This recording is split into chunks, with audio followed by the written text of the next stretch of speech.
Hello friends, welcome to our YouTube channel let's learn from home. This is Niranjan Tiwari. So friends, हम बात कर रहे थे master of history MF second year IGNOU के लिए, जिसमें हम बात कर रहे थे कि इतिहास लेखन। अब इतिहास लेखन में जो हम चैप्टर पढ़ रहे थे, चैप्टर नंबर 20 राष्ट्रवादी इतिहास लेखन, हमने पिछले 2 लेक्चर में देखा है कि उपनिवेशवादी इतिहास लेखन क्या होता है। मैं उपनिवेशवादी इतिहास लेखन ही कह रहा हूँ, क्योंकि उसमें उपनिवेशवादी जब तक ये बताने की कोशिश की गई कि किस तरह से उपनिवेशवादी इतिहास लेखन ने भारतीय विद्वानों को ये चुनौती दी कि आप अपने इतिहास के बारे में लिखिए या हम जो कह रहे हैं उसको गलत ठहराइए। तो हम सेकेंड लेक्चर में जो हमने बात की, हमने देखा कि किस तरह से उसे उन लोगों ने, भारतीय इतिहासकारों ने उसे चुनौती के रूप में लिया और उसे गलत साबित करने की पूरी कोशिश की। इस चक्कर में हमने देखा, लास्ट में हमने बात की थी कि उन्होंने कुछ ऐसी चीज़ें बता दी जो, तो हम देख रहे हैं कि जब वो भारत के इतिहास को अच्छा दिखाने की कोशिश कर रहे थे, बढ़ा चढ़ा के बताने की कोशिश कर रहे थे, तो उन्होंने भारत में जो सामाजिक बुराइयां थीं, जैसे जाति प्रथा, सती प्रथा, पुरुष वर्चस्व, भारतीय संस्कृति को बहुत महान दिखा के दूसरे विदेशों पर भारत का प्रभाव, पर विदेशी संस्कृति का भारत में 0 प्रभाव दिखाना, ये सारी गलतियां भी वो कर बैठे। अब हम आगे पढ़ेंगे कि उसके अलावा भी क्या क्या चीज़ें की गई थी। उसके बाद हम देखेंगे कि ऐतिहासिक सच को यदि हम छोड़ दें, जिसकी यहाँ चर्चा नहीं की जा सकती, राष्ट्रवादी इतिहासकारों की प्राचीन भारत के प्रति दृष्टिकोण के कुछ नकारात्मक परिणाम सामने आए। अब देखिए उन्होंने क्या किया। भारतवासियों की इस समस्त उपलब्धि के सूत्र प्राचीन भारत से जोड़े गए। दूसरा, हिंदू संस्कृति और सामाजिक ढांचे पर बल दिया गया और ब्राह्मणवादी और संस्कृतिजन्य भावों को प्राथमिकता दी गई। तीसरा, अतीत का गौरवान संप्रदायवाद से जुड़ा और बाद में इसके क्षेत्रीयवाद को बढ़ावा दिया गया। उन्होंने ब्राह्मण को बहुत महान बताने की कोशिश की गई। अब जब आप ब्राह्मण को बहुत महान बताने की कोशिश करेंगे तो आप जातिवाद, चूँकि वैदिक पीरियड जो था वो पूरा इस पे बेस्ड था और इसीलिए उन्होंने उस वैदिक पीरियड से ही जो साक्ष्य उन्हें मिले उससे ही उन्होंने ब्राह्मणवाद को बढ़ावा दे दिया, जिससे कि ब्राह्मणवाद को बढ़ावा देने से जाति प्रथा अपने आप मजबूत हो गई और उन्होंने जाति प्रथा को क्रिटिसाइज नहीं कर पाए या उसकी आलोचना वो चाह कर भी नहीं कर पाए। दूसरा, अब जब आप किसी पर्टिकुलर संस्कृति से चीज़ों को जोड़ने लगेंगे तो धीरे धीरे वो स्थानीय रूप ग्रहण करने लगती है या क्षेत्रीय रूप ग्रहण करने लगती है और अलग अलग क्षेत्र के रूप में वो बंटने लगता है। तो कहीं ना कहीं मैंने बताया था ना कि पिछले लेक्चर में ही लास्ट में कि आगे हम ये देखेंगे कि कहीं ना कहीं ये जाके क्षेत्रीयतावाद या हिंदू मुस्लिम में भी हम ना चाहते हुए भी हमारे विद्वानों ने ही ये गलती कर दी थी।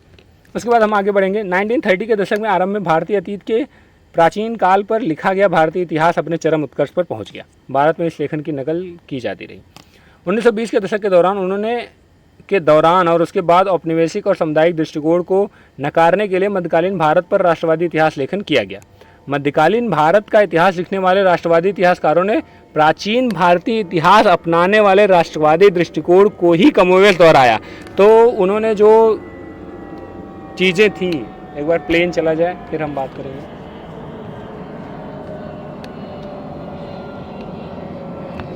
ओके, तो हम बात करेंगे कि मध्यकालीन भारत का इतिहास लिखने वाले राष्ट्रवादी इतिहासकारों ने प्राचीन भारतीय इतिहास अपनाने वाले दृष्टिकोण को ही कमोवेश दोहराया।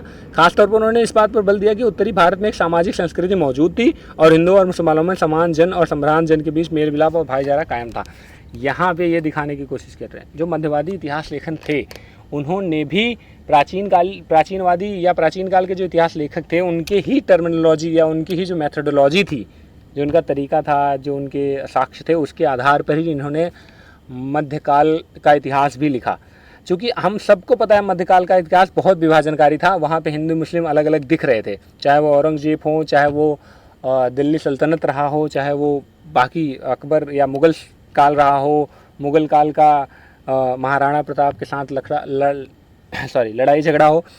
तो बट उन्होंने दिखाने की कोशिश की कि हम बहुत अच्छे से रह रहे थे, मेल मिलाप और भाईचारा कायम था। उसके बाद हम आगे देखेंगे कि उन्होंने उस उपनिवेशवादी सांप्रदायिक दृष्टिकोण का भी विरोध किया कि मुसलमान शासक इस देश में बसने के बाद भी विदेशी बने रहे, या यह कि वे मूलतः दमनकारी थे। उन्होंने अपने पहले के शासकों या पूरी दुनिया के फैले अपने समकालीनों की तुलना में ज़्यादा दमनकारी थे। इसके अलावा उन्होंने इस बात पर भी इनकार किया कि हिंदू और मुसलमान एक दूसरे के खून के प्यासे थे और हमेशा इसके बीच तलवार टंगी रही थी। फ्रेंड्स, ये बिल्कुल सही था। मैं बिल्कुल पूरी तरह से नकारूंगा नहीं कि नहीं, ऐसा नहीं था। भारतीय इतिहास में जो औपनिवेशिक लेखक थे उन्होंने ये दिखाने की कोशिश की गई कि भारत के जो आक्रमणकारी थे, स्पेशली मुगल्स, उन्होंने भारत को एक दमन के रूप में देखा, एक राष्ट्र के रूप में देखा जिसे लूटा जा सकता है, जिसे बर्बाद किया जा सकता है। ऐसा उपनिवेशवादी शासक या उपनिवेशवादी इतिहास लेखक या विद्वान थे, वो दिखाने की कोशिश कर रहे थे।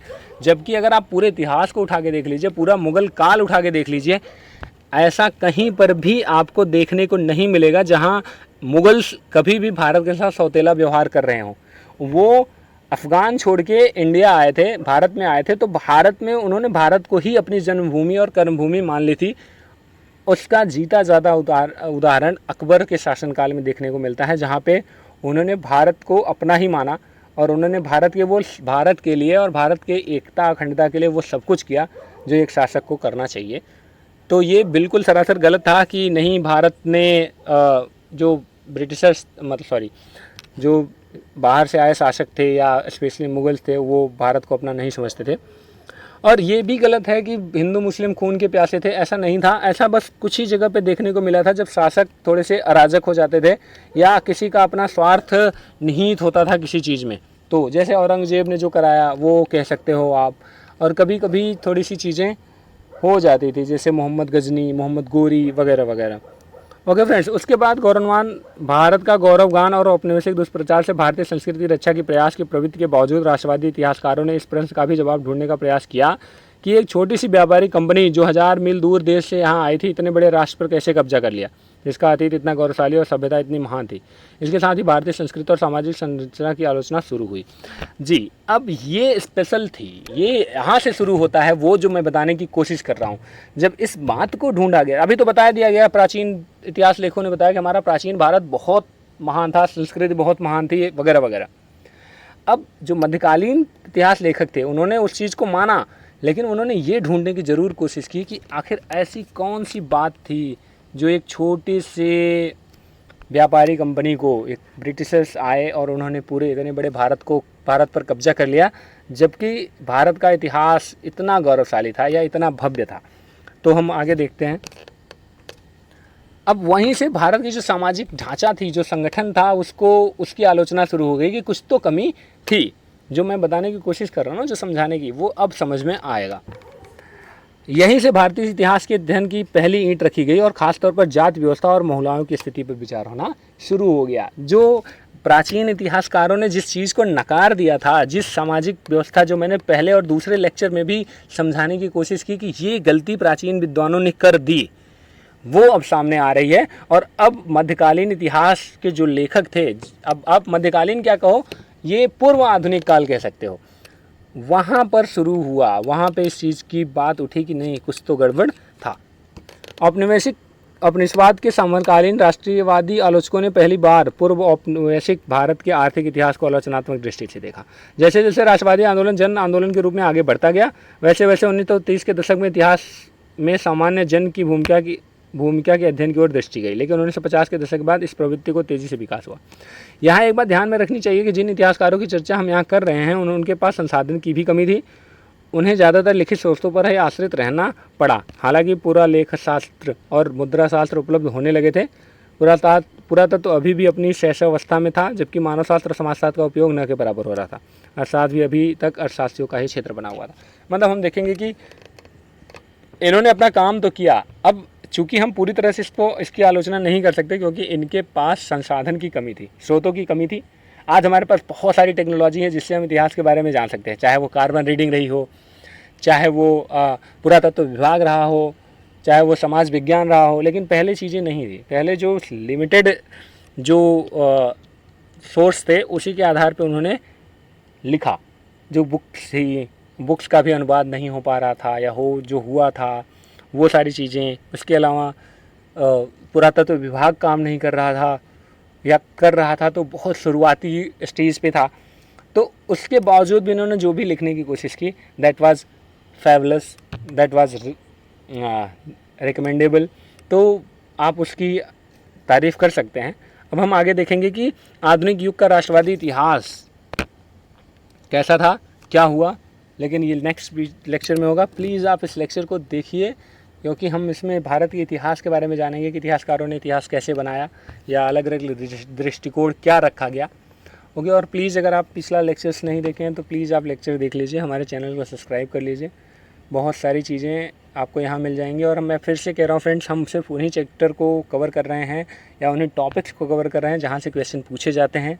और आई एम श्योर कि हमारे एग्ज़ाम होने वाले हैं, सॉरी आपके एग्ज़ाम होने वाले हैं इग्नू के, जो कि सितंबर फर्स्ट वीक में आई थिंक शुरू हो जाएंगे। तो प्लीज़ अगर आपने ये सोच के बैठ गए हैं आपकी एग्ज़ाम नहीं होगा, तो आप गलतफहमी में ना रहें, क्योंकि सेकेंड ईयर है तो एग्ज़ाम तो होंगे। तो आप प्लीज़ तैयारी कर लीजिए, स्टे ट्यून। और कोई प्रॉब्लम है या कुछ और आपको कुछ जानना है कहीं से भी, कुछ भी, किसी से भी फील्ड से रिलेटेड, तो प्लीज़ आप कमेंट कर सकते हैं। Thank you so much, keep watching.